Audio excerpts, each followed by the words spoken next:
High, আমি পারুলিয়া বাজার যাচ্ছি কিছু প্রয়োজনীয় জিনিস নেয়ার জন্য। প্রথমে গিয়েই পারুলিয়া বাজারে কালীমাকে প্রণাম করে নিয়েছিলাম।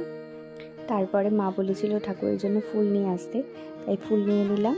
তারপরে গেছিলাম পারুলিয়ার ফলের বাজারে।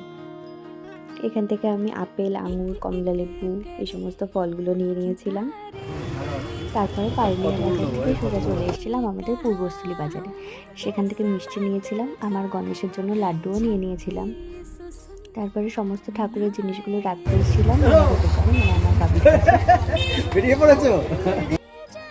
তারপরে হালকা খিদে পাচ্ছিল বলে আমরা পারুলিয়া বাজারে গেছিলাম আবার কিছু খাওয়ার জন্য। সেখানে RFC চিকেন খেয়েছিলাম, chicken pakora, chicken leg piece এগুলো।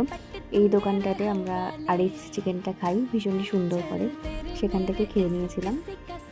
ওকে, তো তারপর আমরা বাড়ি চলে এসেছিলাম। And here that's it for today. Thank you, tata.